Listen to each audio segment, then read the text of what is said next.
Good morning, it's Sir Romany Rye. We're off on a demolition job this morning. Not of a very big magnitude, but nevertheless we'll get paid well for doing it. And I think there's probably 7 or 8 ton of steel there away.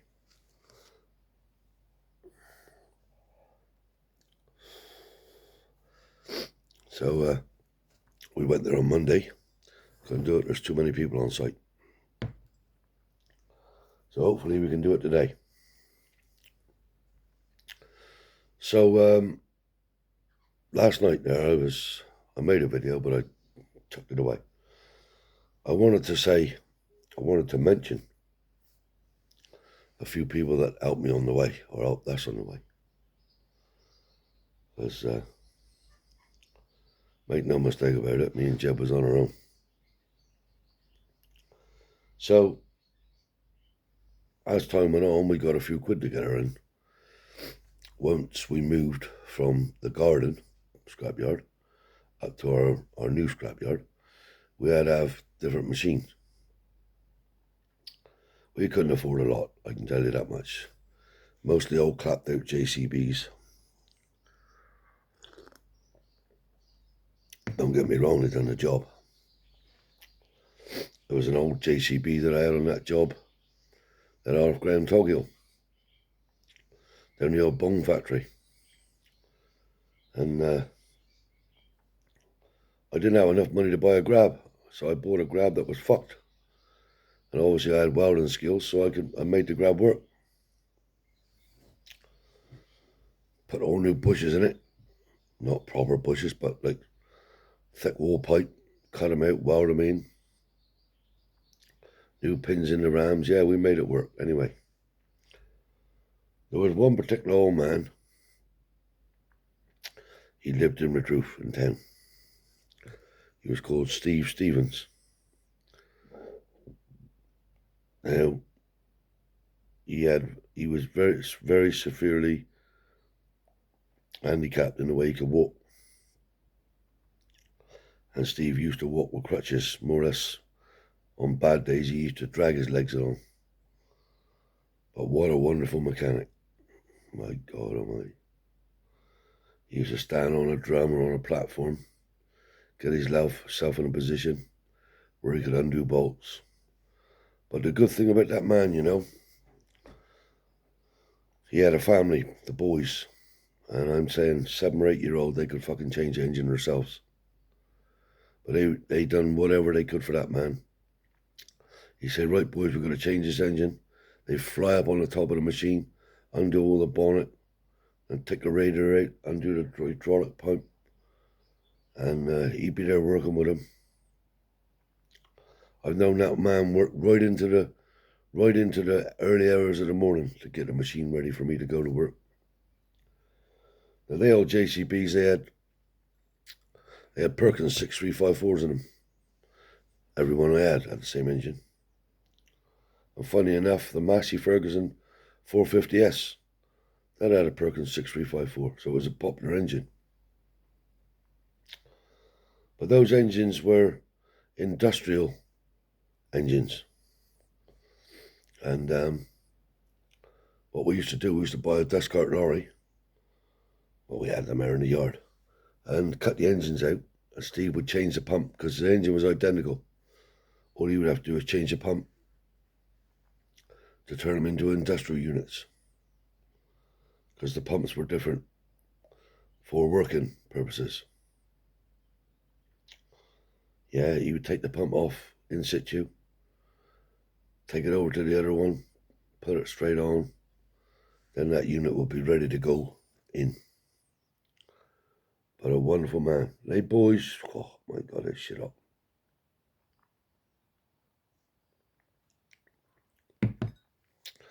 Many times he said, Steve, look, that's enough for tonight now.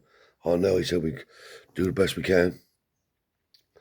And they boys would find a few old car batteries, headlights, bits of wire on them so they could see what they was doing. Electric lights there also had all sorts.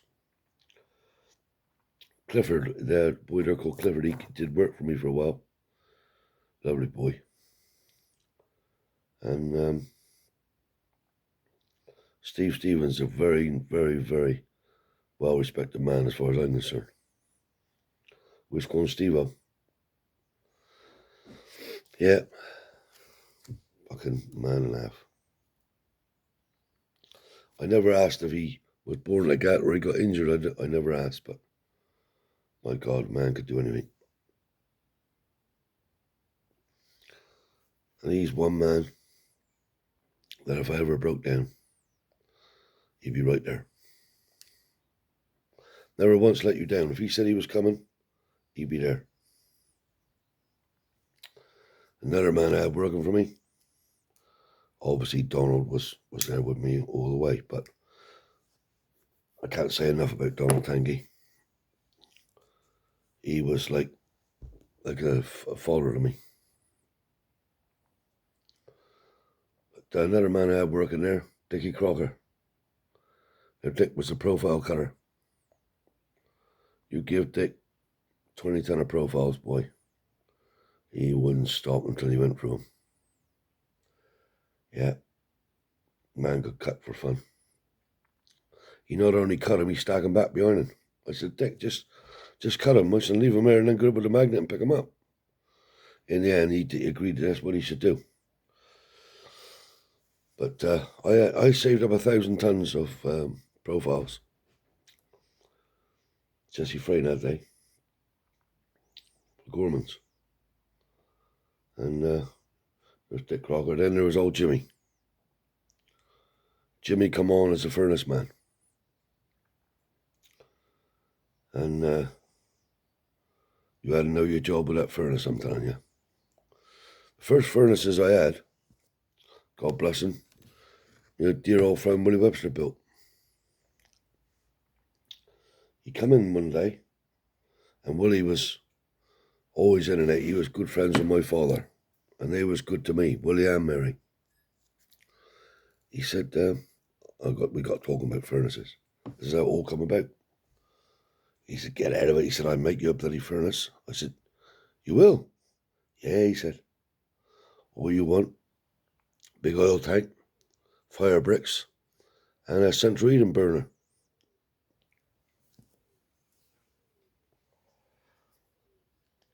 As true as I'm sitting here, he made the first one. I welded the hinges up on the door. Yeah, he made the first one. And it worked lovely.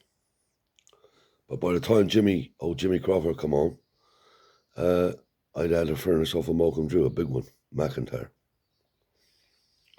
Big pulley on the door as well. You had to be careful using that furnace. People think it's easy, especially if it's raining. One drop of water in the furnaces, and you was in trouble. So you could have a explosion in 2 seconds. If there's a drop of water in that ingot, boy, or aluminium and water don't mix. Anyway, they knew their job. They knew what they was doing. So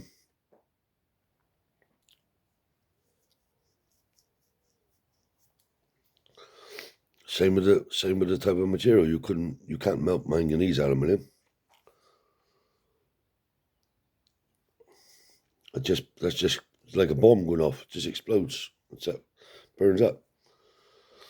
Volkswagens was the worst ones for manganese engines. But see, you've got to realise we're melting, I don't know, probably 750 to 1,000 kilos a day out of that furnace. Beautiful to watch, man. Another thing you got to watch, you can't have zinc in them. If they drill them and they find any foreign materials in there, you can't sell ingots. So we had to be meticulous about how we did it. But he was another good old man, Jimmy Crocker, gentleman. Another gentleman he was. Very quiet, unassuming man. Yeah, he's a good man. And my mother's brothers worked for me over the years. and some of my cousins. Yeah. So we just went from strength to strength. But I just wanted to say this morning, Andrew Simons worked for me.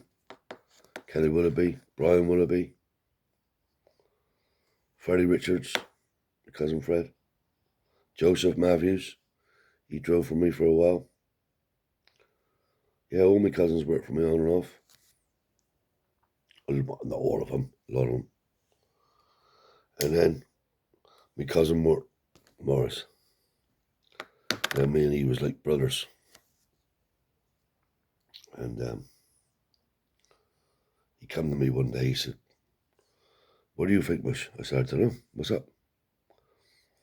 He said, "The Irish was over there working. They said, and they've been fucked off and left an old chavvy there. Left him with a trailer, not one single shilling, and left him over there on the corner there in a little 10-foot trailer." I said, "No." He said, "Yeah." I said, "What are you going to do?" He said, "I'm going to pull over to me." He said, "Pull over on the site." So Morris pulled over. After a few days, Morris said, "Give me a bit of work, miss, would you?" I said, "Yeah, give me a bit of work." Anyway, today that fellow done very well for himself. Got a business, some nice motors. I think he's travelled around the world. Done all right for himself. Chap called Ian McCann. And yeah, we had lots of bits of fun with him, and we'd done lots of things with him. Touring diesel, hydraulic oil, all sorts of stuff. So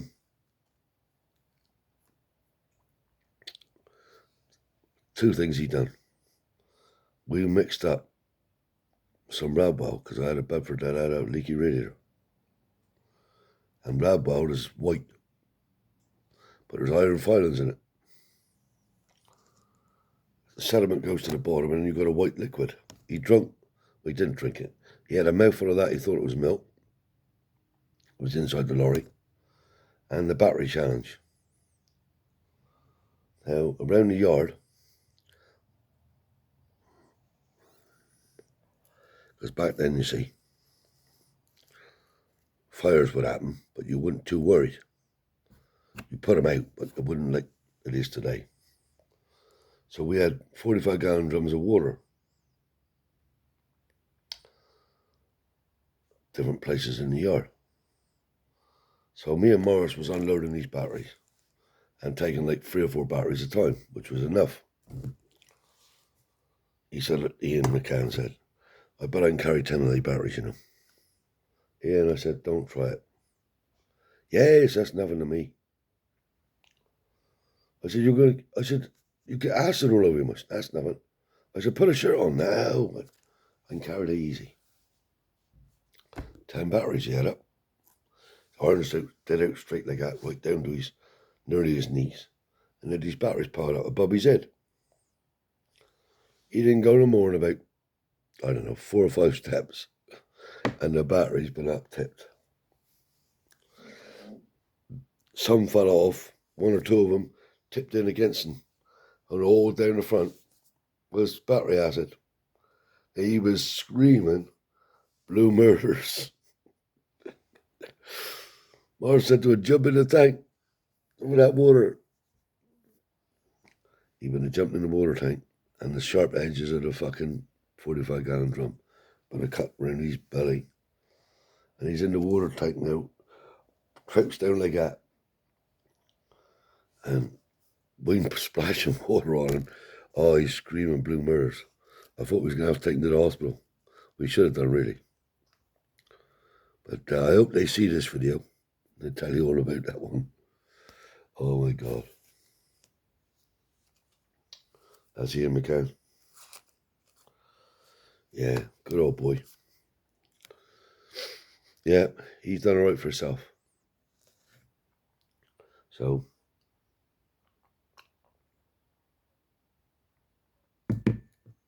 all he needed was a helping hand. And he's learned the trade. I think he does block paving now in landscape garden. He married one of the girls on the site. And Flossie.